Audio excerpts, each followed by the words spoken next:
সংযুক্তা এবং সমাপন একটি রেস্টুরেন্টে বসে কফি খাচ্ছিল। কফি খাওয়া শেষ হলে সমাপন সংযুক্তাকে বলে, সংযুক্তা, তুমি একেবারে ঠিক বলেছিলে। জেঠিমা আর অহনা বৌদি আমার বিরুদ্ধে জেঠুর কান ভরিয়েছে, আমাকে দোকান থেকে বার করে দিয়েছে। কি শেষ পর্যন্ত ওরা এত নিচে নামলো? এবার কি হবে সমাপন? এই পরিস্থিতিতে তুমি অন্য কোথাও কাজ খুঁজে পাবে? এ নিয়ে তুমি চিন্তা করো না, এই দেখো। এই বলে সমাপন সংযুক্তার কাছে দুটি টিকিট রাখে এবং বলে যে এগুলো দুবাইয়ের টিকিট। সংযুক্তা অবাক হয়ে জিজ্ঞাসা করে, দুবাইয়ের টিকিট? এর মানে কি আমরা দুবাই যাচ্ছি? কিন্তু কেন? দুবাই যাওয়ার মানে তো অনেক টাকার ব্যাপার, আর তোমার কাছে এত টাকা এলো কি করে? এরপর সমাপন যা বলল তা শুনে সংযুক্তা অবাক না হয়ে পারল না। সমাপন তার জেঠুর দোকানে কাজ করার পাশাপাশি একটি অনলাইন ফ্রিল্যান্সিং এর বিজনেসে এগিয়ে চলেছিল। সেই বিজনেসের কাজের জন্যই তাকে দুবাই যেতে হচ্ছে। তার জেঠিমা এবং অহনা বৌদি সবসময় তাকে যেভাবে অপদার্থ মনে করে, সে সেরকম নয়। সবার আড়ালে সে নিজের বিজনেস শুরু করেছে। এই কথাটা সংযুক্তার খুব ভালো লাগে। বাড়িতে তাদের দুবাই যাওয়ার কথাটি উঠতেই অহনা বলে, কি ওরা দুবাই যাবে? হানিমুন করতে দুবাই? কিন্তু দুবাই যাওয়ার এত টাকা ওদের কাছে এলো কি করে? কোথা থেকে আর এলো? দোকান থেকে নিশ্চয়ই সরিয়ে সরিয়ে জমিয়ে রেখেছিল এই ছোকরা। তা না হলে 5 পয়সা রোজগার করার মুরত নেই, এত টাকা এভাবে চোখের আড়াল থেকে নিমিষে সরিয়ে নিল। তোমার বাবা তো বিশ্বাস করে সবকিছু ওর হাতে ছেড়ে দিয়েছিল। ও তো যে পাতে খেয়েছে সেই পাতটাই ফুটো করেছে। বাবা বিশ্বাস করে এতগুলো টাকা ওর হাতে ছেড়ে দিয়েছিল। ছি ছি ছি ছি, এমন ছেলেকে আপনারা এই বাড়িতে কি করে রাখেন? চুরি করা টাকা দিয়ে বউকে নিয়ে হানিমুনে যাচ্ছে। চুপ করাও না, তোমার মুখে যা আসছে তুমি তাই বলে যাচ্ছ। ওই দোকানটা তো বন্ধ হয়ে যাচ্ছিল। আমার ছেলে গিয়ে না হাল ধরলে এতদিনে দোকানে ঝাঁপ পড়ে যেত। তাই নাকি? তবে আপনার ছেলে কি এমন করেছে যে বন্ধ হয়ে যাওয়া দোকান আবার দৌড়াতে শুরু করেছে? ভুলে যেও না হোনা, সমাপন বুদ্ধি খাটিয়ে ভালো জিনিসপত্র তুলে সেগুলোকে ঠিক দামে বিক্রি করে দোকানটাকে দাঁড় করিয়েছে। এখন যখন দোকানটা এলাকার সব থেকে ভালো পজিশনে পৌঁছে গেছে, তখন তোমরা কৌশল করে ওকে দোকান থেকে বার করে দিচ্ছ। তোমাদের মুখে এসব কথা মানায় না, বুঝলে? থাক থাক, আর ছেলের গুণগান গাইতে হবে না। তুমি এই কথাটা ভুলো না যে আমরা তোমাদের পরিবারকে এতদিন ধরে খাইয়েছি, আর তোমার ছেলেরা আমার পয়সাতেই মানুষ হয়েছে। তোমার স্বামীর ইনকামই ক টাকা ছিল, যা কিছু করেছে তা তো সব ভাসুরের টাকাই করেছে। আমি কিচ্ছু ভুলিনি দিদি। আমি জানি আপনাদের টাকায় আমাদের সংসার চলেছে, তবে তার জন্য আমি দিন রাত এই সংসারে পরিশ্রম করেছি। আমার স্বামী দাদার আদেশ সমস্ত কাজকর্ম দেখাশোনা করেছে, কিন্তু আপনারা তো সবসময় আমাদের উপরে অত্যাচার করেছেন। ওর বাবা কখনো কোনো জিনিসপত্রের জন্য আপনাদের সঙ্গে কোনো বিবাদ করেননি। নিজেরা স্বামী স্ত্রীতে একটু কাজকর্ম করেছে বলে এত কথা বলছে। আর তোমার ছেলেদের পড়াশোনার কথাটা ভুলে গেলে? আমরা না টাকা দিলে তোমার ছেলে ইঞ্জিনিয়ার হতে পারতো। ছোট ছেলেটা তো ছোটবেলা থেকে অকম্মে ঢেকি, কিন্তু বড় ছেলেটাকে তো আমরাই দাঁড় করিয়েছিলাম নাকি? আপনাদের দেওয়া টাকা দিয়ে আমার বড় ছেলে ইঞ্জিনিয়ার হয়েছে, কিন্তু সে তো তার মাকে ভুলে গেছে। আমার থেকে বেশি ও আপনাদেরকেই মানে। যেদিন থেকে বাড়ি থেকে চলে গেছে সেদিন থেকে আমার সঙ্গে কথাও বলেনি। এখন কার সঙ্গে আছে, কোথায় আছে, কিছুই বলে না। জানি না কারা ওর মাথায় এসব ধারণা ঢোকাচ্ছে আর ওর মাথাটাকে চিবিয়ে খাচ্ছে। তবে হ্যাঁ, উপরওয়ালা সবকিছু দেখছেন, প্রত্যেকটা কাজের হিসাব নেবে। যারা আমার ছেলের সঙ্গে এরকম করেছে তারা প্রত্যেকে তাদের শাস্তি পাবে। এই বলে হেমা দেবী সেখান থেকে উঠে চলে যান। কিছুক্ষণ চুপ থেকে অহনা বলে, দেখলেন তো মা, কাকিমা ইনডাইরেক্টলি কিন্তু আমাদেরকে এই কথাগুলো শোনালো। হ্যাঁ, সবই বুঝেছি। এসব ছাড়ো তো, তুমি খোঁজ করো যে সমাপনের কাছে এত টাকা কি করে এলো। এদিকে পরের দিনই সমাপন এবং সংযুক্তা দুবাই যাওয়ার জন্য বাড়ি থেকে বের হচ্ছিল। তারা যাওয়ার সময় হেমা দেবীর কাছ থেকে বিদায় নিতে আসে। তখন হেমা দেবী তাদেরকে বলেন, প্রথমবার বিদেশে যাচ্ছ, সাবধানে যাও বাবা। দেখো বৌমার খেয়াল রেখো কিন্তু। আর হ্যাঁ, আমায় প্রত্যেকদিন ফোন করবে, ভুলে যেও না যেন। মা, আপনি আমাদেরকে আশীর্বাদ করুন যেন আমরা সফল হয়ে ফিরে আসতে পারি। সফল হয়ে মানে? তোমরা কি অন্য কোনো উদ্দেশ্যে বিদেশে যাচ্ছ? আমাকে বল বাবা, আমার তো খুব চিন্তা হচ্ছে। এরপর সমাপন হেমা দেবীকে বলে যে একটি উদ্দেশ্য নিয়ে বিদেশে যাচ্ছে, বেড়াতে নয়, এবং এখানে তারা যেন ভালোভাবে থাকে। সেও বলে যে ফিরে এসে সে সবকিছু ঠিক করে দেবে। ছেলের কথা শুনে হেমা দেবী ভরসা পান এবং তিনি তাদের দুজনের জন্য উপরওয়ালার কাছে প্রার্থনা করেন। তারা হেমা দেবীর আশীর্বাদ নিয়ে বেরিয়ে পড়ে। এরপর তারা দুবাই চলে যায়। সেখানে একটি হোটেলে সমাপন দুবাই সেটের সঙ্গে দেখা করে। সংযুক্তাকে তাদের সঙ্গে পরিচয় করিয়ে দিয়ে সমাপন বলে, সংযুক্তা, এ হলো কাসেম শেখ আর আব্দুল শেখ। 5 বছর আগে আমরা টাকা ইনভেস্ট করেছিলাম। আমরা এখানে একটা হোটেল খুলেছি। ওই হোটেলটা এখন খুব ভালো চলছে।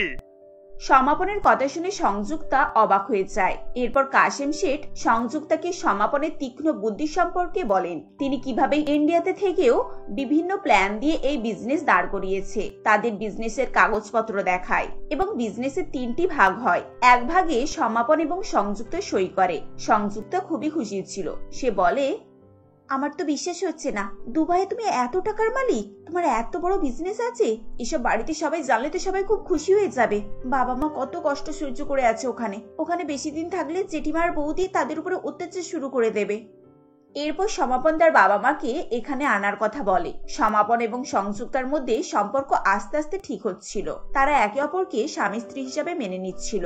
পরের দিন সন্ধ্যায় সমাপন সংযুক্তাকে বাইরে ডিনারে যাওয়ার জন্য অনুরোধ করে। তখন সংযুক্তা বলে, হ্যাঁ সমাপন, আমি এক্ষুনি রেডি হয়ে আসছি। আজকে তো পার্টি করতেই হবে। এত বড় খুশির খবর দিয়েছো, আমাদের সেলিব্রেশন তো চাই।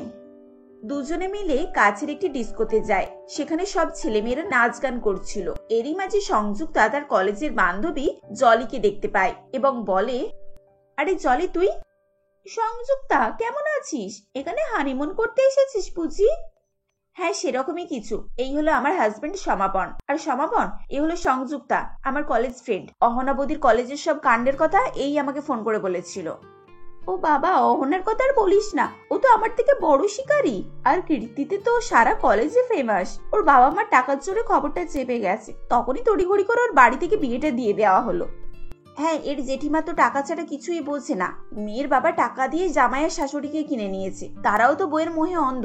যাই হোক, সত্যি তো একদিন একদিন সামনে এসেই যাবে। চল আমরা কি ওই টেবিলে বসি? ওটা বুক করা আছে। এরপর তারা গিয়ে বসে এবং জলি বলে, আমি এখানে আমার বয়ফ্রেন্ডের সঙ্গে এসেছি হলিডে কাটাতে। তুই তো জানিস আমার বাইরে ঘুরতে কত ভালো লাগে। কলেজের দিন থেকেই তো আমি বাইরে বাইরে সময় কাটাই। ও আচ্ছা, বুঝেছি। তা তোর এটা পার্মানেন্ট বয়ফ্রেন্ড না আগের মতোই টাইম পাস? তোর তো বা সিজন চেঞ্জের মতো বয়ফ্রেন্ড চেঞ্জ হয়।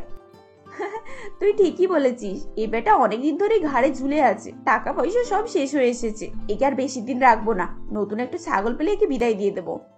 দেখলে তো সমাপন, আমি বলেছিলাম না জলে গভীর জলের মাছ। তাই এভাবে আর কতদিন কাটাবি? এবার একটা ভালো ছেলে দেখে সংসার শুরু করতে পারিস তো? না বাবা না, ওসব সংসার ছেলেপুলে মানুষ আমার দ্বারা হবে না। ওসব তোদের মতো মেয়েদের জন্যই ঠিক আছে। তোর হাজবেন্ড তো তোর মতোই ভালো রে। আশা করি তোরা জীবনে অনেক সুখী হবি। আমার জন্য আমার এই জীবনটাই ভালো বাবা। আচ্ছা সংযুক্তা, তোর সমরের কথা মনে আছে? কে সমর বসু? ও তোর সেকেন্ড ইয়ারের বয়ফ্রেন্ড ছিল না? হ্যাঁ, তুই একদম ঠিকই বলেছিস। সে তো এখন 2 ছেলের বাপ হয়ে গেছে রে। ইন্ডিয়াতে একদিন ওর সাথে দেখা হয়েছিল। আমাকে দেখে তো আবার কান্নাকাটি শুরু করে দিল। ওর বউ আরেকটু হলে বুঝতে পেরে যাচ্ছিল। বউয়ের সামনে শেষে আমাকে সিনিয়র দিদি বলে পরিচয় দিল। কিরকম গাধা বলতো। এরপর জলি কলেজের পুরানো গল্প শুরু করে। সংযুক্তা এবং জলি খুব হাসাহাসি করতে থাকে। সমাপনও তাদের সঙ্গে যোগ দেয়। কিছুক্ষণ পর সংযুক্তা বলে, জলি তুই এবার তোর বয়ফ্রেন্ডের কাছে যা, না হলে সে বলবে আমরা তার সুন্দরী গার্লফ্রেন্ডকে ফাঁসিয়ে দিচ্ছি। আরে না না, ওসব নিয়ে চিন্তা করিস না। ও ওয়াশরুমে গেছে, এক্ষুনি এসে পড়বে। জলি এরকম ভাবেই বলছিল। তখনই সেখানে আশিস এসে হাজির হয়। আশিসকে দেখে সংযুক্তা এবং সমাপনের পায়ের তলা থেকে মাটি সরে যায়। সংযুক্তা উঠে দাঁড়ায় এবং বলে, আশিস তুমি? সংযুক্তা? আশিসকে এগিয়ে আসতে দেখে জলি বলে, guys meet my boyfriend Ashish. আর আশিস, এ হলো আমার কলেজ ফ্রেন্ড সংযুক্তা। আর উনি হলেন তার হাজবেন্ড সমাপন। ওরা হানিমুনের জন্য এখানে এসেছে। জলির কথা শুনে আশিস অবাক হয়ে যায় এবং তাদের দিকে তাকাতে থাকে। কিছুক্ষণ পর জলি বলে, আচ্ছা আশিস, তুমি সংযুক্তার নাম ধরে ডাকলে? তোমরা কি একে অপরকে চেনো নাকি? সংযুক্তা জলিকে উত্তর দেবে ভাবছিল, কিন্তু সে আশিসের মুখের দিকে তাকিয়ে বুঝতে পারে যে আশিস চাইছে না জলি সত্যিটা জানুক। তাই সে বলে, হ্যাঁ হ্যাঁ চিনি। আসলে উনি হচ্ছেন আমার দূর সম্পর্কের আত্মীয়। আর জলি, তুই যদি ওনাকে বিয়ে করিস তাহলে তুই আমাদের আত্মীয় হয়ে যাবি। বিয়ে? ও হ্যাঁ হ্যাঁ হ্যাঁ, নিশ্চয়ই। আশিসকে তো আমি খুব ভালোবাসি। বিয়ে তো আমরা করবই। কি বলো আশিস? জলির কথায় আশিস মাথা নাড়ে। আর আশিস আমাকে এত ভালোবাসে যে ও আমার জন্য কি কি করেছে আমি তোদেরকে বলে শেষ করতে পারবো না। জানো, ওর তো বিয়ে ঠিক হয়ে গিয়েছিল, কিন্তু ও বিয়ের দিন ওর হবু বউকে ছেড়ে দিয়ে আমার সঙ্গে মুম্বাই চলে গিয়েছিল। ও তাই বুঝি? সত্যি? তাহলে তো মানতেই হবে ও তোকে সত্যি খুব ভালোবাসে। এসব কথা শুনতে আশিসের ভালো লাগছিল না। সে জলিকে বলে, জলি চলো বেবি, আমার একটা আর্জেন্ট কাজ আছে। কি এখন কোথায় যাব? এখন আমি যেতে পারবো না। এইমাত্র আমার কলেজ ফ্রেন্ডের সঙ্গে দেখা হয়েছে, আজ তো আমরা সারাদিন পার্টি করব। না না জলি, ও তোকে এত করে ডাকছে, তুই যা, আমরা অন্য কোনো দিন পার্টি করব।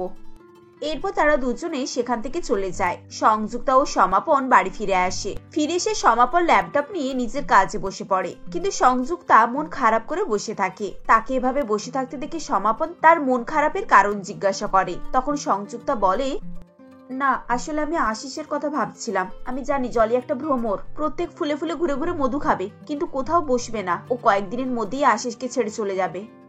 চলে গেলে চলে যা, তাতে আমাদের কি? দাদা আমাদেরকে যে পরিস্থিতি আর সমস্যার মধ্যে ফেলে দিয়ে গিয়েছিল, তাতে করে ওর এখানে থাকা উচিতই না। এভাবে বলো না সমাপন, মা বাবার কথা চিন্তা করো। তারা তোমার দাদার জন্য কত কষ্ট পাচ্ছে। আর তাছাড়া এসব অহনা বৌদি আর জেঠিমার প্ল্যান, তোমার দাদাকে এরকম অবস্থায় ফেলে দিলে তাহলে তো ওরা ওদের প্ল্যানে সাকসেসফুল হয়ে যাবে, আর আমরা তো ওদেরকে কোনোভাবেই জিততে দিতে পারবো না। না। সংযুক্তার কথা শুনে সমাপন মাথা নাড়ে এবং তারা প্ল্যান করে যে কি করে তারা আশিসকে তার জেঠিমা ও অহনার আসল রূপ দেখাবে। এদিকে জলি ফোনে কারোর সঙ্গে কথা বলছিল। এমন সময় আশিস সেখানে আসে আর বলে, কি হলো জলি, তুমি এখনো রেডি হওনি? আর কিছুক্ষণের মধ্যেই তো আমাদের ফ্লাইট আছে। আসলে আমার একটা বন্ধু না একটু সমস্যা হয়ে গেছে। ও আমার কলেজে খুব ভালো বন্ধু ছিল। বিয়ের পর ওরা দুবাইতে থাকে। গত এক সপ্তাহ আগে ওর বউকে ছেড়ে অন্য ছেলের সঙ্গে পালিয়ে গেছে। আর সেই শোকে শোকে ও পাগল হয়ে যাচ্ছে, কান্নাকাটি করছে, বারবার বলছে সুইসাইড করবে। এখন তুমি বলো, এই সময় আমি যদি ওর পাশে না থাকি তাহলে কত খারাপ হবে। তাই আমি ভাবছিলাম তুমি আজকে চলে যাও, আমি দিন 10 পরে ইন্ডিয়াতে ফিরবো। এখন আমাকে ওকে সামলাতে হবে তো। এই কথা শুনে আশিস অবাক হয়ে জলের দিকে তাকিয়ে বলে, জানি তুমি আমাকে ছাড়া একটা অন্য ছেলের সঙ্গে এখানে থাকবে বলছো।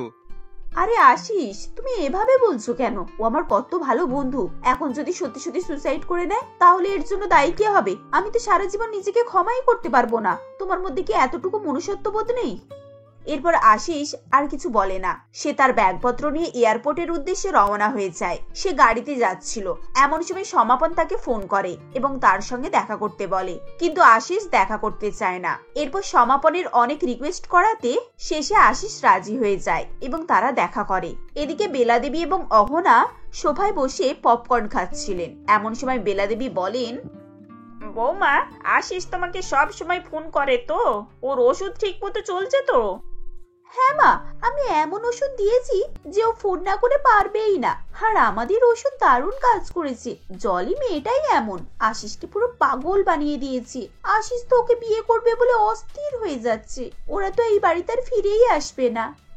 বাহ, খুব ভালো। এদিকে ছোট ছেলেটাও বউকে নিয়ে বিদেশে চলে গেছে। তারও তো একটা কিছু না কিছু ব্যবস্থা করতে হবে।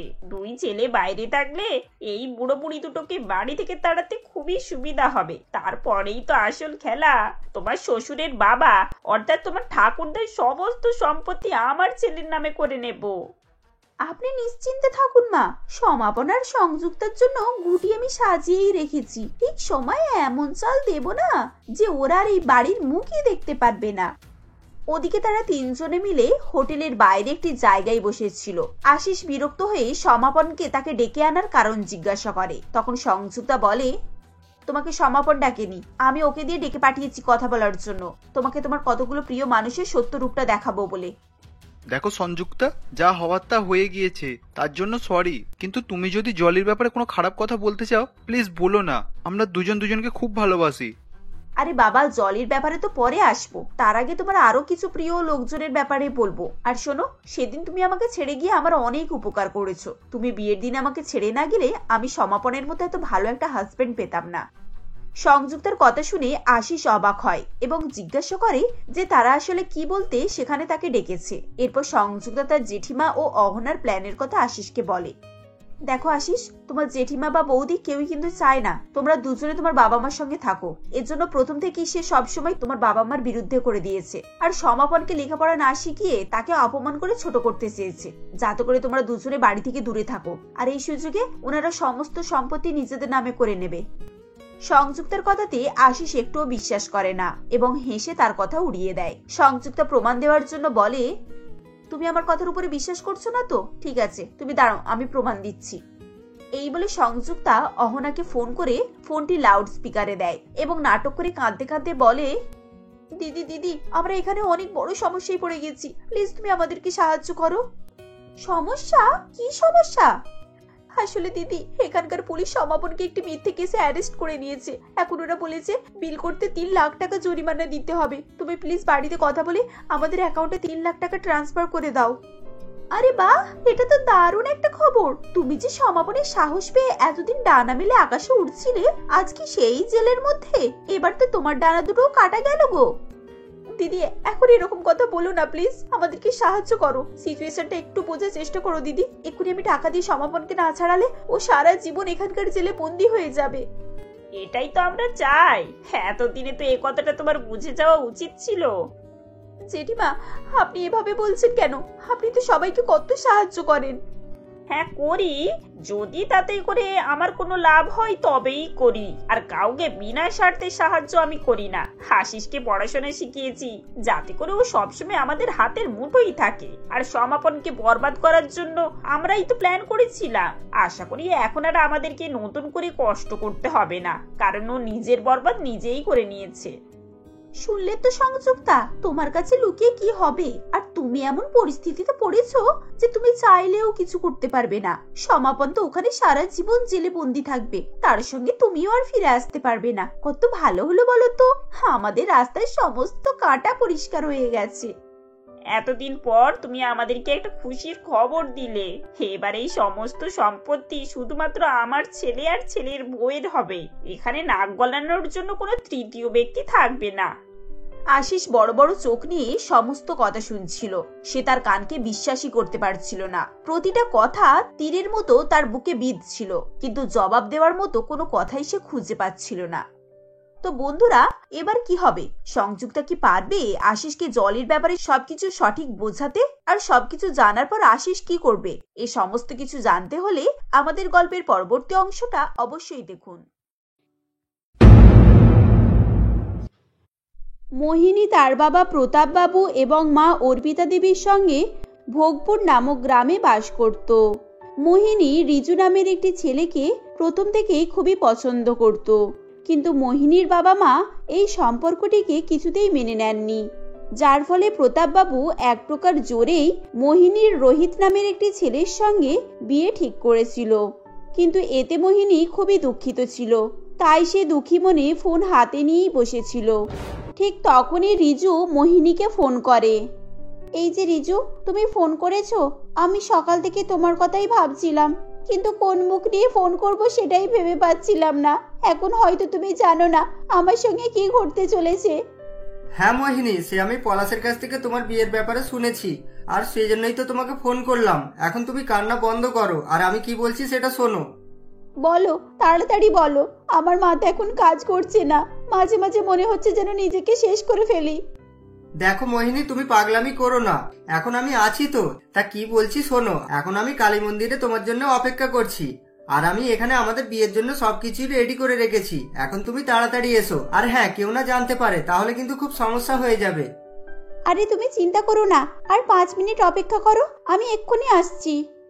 এই বলে মোহিনী তড়িঘড়ি করে জামা কাপড় গুছিয়ে সকলের চোখের আড়াল হয়ে ঘর থেকে বেরিয়ে যায় এবং সে কিছুক্ষণের মধ্যেই মন্দিরে চলে আসে। তখন তাকে দেখে রিজু বলে, ওহ থ্যাংক গড মোহিনী, তুমি যে এসেছো। এখন আমাদের জন্য পণ্ডিত মশাই অনেকক্ষণ বসেছিলেন। আমি তো প্রথমে ভেবেছি হয়তো তোমাকে কেউ দেখে ফেলেছে, তা এখন দেরি না করে ঝটপট বিয়ের পিড়িতে বসো, আর আমরা ফটাফট বিয়েটা করে নিই। রিজু এভাবেই বললে তখন সে সেখানেই বসে পড়ে এবং সমস্ত রীতিনীতি মেনে রিজু মোহিনীকে বিয়ে করে নেয়। বিয়ের পর মোহিনী বলে, রিজু, আমরা বিয়ে তো করে নিলাম, বাড়ি থেকে পালিয়ে এসে বিয়ে করলাম। এখন না আমি আমার বাড়ি যেতে পারবো আর না তোমার বাড়িতে, তাহলে এখন আমরা কোথায় থাকবো রিজু? সে নিয়ে তুমি চিন্তা করো না, আমি একটা ভাড়া বাড়ি খুঁজে নিয়েছি, আর আমি ঠিক করেছি ওখানেই আমরা থাকবো। আর এতে করে হয়তো আমাদের দুজনে কারোরই কোনো অসুবিধা হবে না। এরপর রিজু মোহিনীকে নিয়ে তাদের ভাড়া বাড়িতে চলে যায়। এভাবেই কয়েকদিন কেটে যায়। এদিকে রিজু আর মোহিনী বেশ আনন্দের সঙ্গে নতুন জীবন অতিবাহিত করছিল। এমনই একদিন রিজুর মা অন্নপূর্ণা দেবী রিজুকে ফোন করে এবং বলেন, বাবা রিজু, তুই আর কতদিন মায়ের উপরে রেগে থাকবি বাবা? বাড়ি আয়, তোর সঙ্গে অনেক কথা আছে। কিন্তু মা, আমি তো মোহিনীকে বিয়ে করে নিয়েছি। এখন আমি এখান থেকে গেলে মোহিনীও আমার সঙ্গে যাবে, আর তুমি যদি তোমার এরকমই সিদ্ধান্ত নিয়ে নাও তাহলে আমরা হাসি মুখেই বেরিয়ে যাচ্ছি। তুই আয় তো বাবা আগে, তারপর পরের কথা পরে হবে। তোকে দেখার জন্য আমার মন ছটফট করছে। তুই তোর এই বুড়ো মাকে ভুলে গেলি, একবারও তোর মায়ের কথা মনে পড়লো না? ওহ মা, আমি কি এরকমটা নিজে থাকতে করতে চেয়েছিলাম নাকি? এখন যদি আগে থাকতেই তুমি মোহিনীকে মেনে নিতে তাহলে হয়তো আমাদেরকে এরকম করতে হতো না, আর তোমার সঙ্গেই আমরা থাকতাম। ঠিক আছে, বাদ দে, তুই আগে বাড়ি আয়। অন্নপূর্ণা দেবী এবং রিজু যখন কথাবার্তা বলছিল তখন পাশ থেকে মোহিনী বলে, এই এই তোমার মা নিশ্চয়ই তোমাকে ব্ল্যাকমেল করছে। আমি জানতাম এরকমই হবে। এখন তুমি তোমার মায়ের কথা ইমোশনাল হয়ে আমাকে যেন ছেড়ে দিও না। এখন আমার কোথাও যাওয়ার রাস্তাই নেই। আরে পাগল, আমি কেন তোমাকে ছাড়তে যাব? আর যদি ছেড়ে যাওয়াই থাকতো তাহলে কি আমি তোমায় বিয়ে করতাম নাকি? হ্যাঁ, সেই কথাটা যেন মনে থাকে, এই আমি বলে দিলাম। এরপর রিজু তার মায়ের ফোন রেখে দেয় এবং মায়ের কথা মতোই পরের দিন মোহিনীকে নিয়ে ঘরে এসে উপস্থিত হয়। ঘরের বাইরে থেকে রিজু তার মাকে হাঁক দিয়ে বলে, ও মামা, দেখো আমি এসে গিয়েছি। কই, কোথায় গেলে তুমি? এই তুমি তোমার মায়ের সঙ্গে বুঝে শুনে কথা বলবে। এখন তোমার মা যদি তোমার মাথায় হাত বুলিয়ে বিয়েটা ভেঙে দিতে বলে তখন কিন্তু খুব খারাপ হয়ে যাবে, এই আমি বলে দিলাম। আরে মোহিনী, তুমি একটু চুপ থাকো তো, খালি সবসময় উল্টোপাল্টা কথাবার্তা বলো। এখন তো ভালোও কিছু হতে পারে, তাই না? তাই চুপ করে দেখো কি হয়। রিজু এভাবে বলার পর তার মা অন্নপূর্ণা দেবী সেখানে আসে। তখন মোহিনী বলে, এই যে মা, তাড়াতাড়ি ঘরে আসতে বলুন আমাদের, বাইরে প্রচুর রোদ আর ভীষণ গরম হচ্ছে।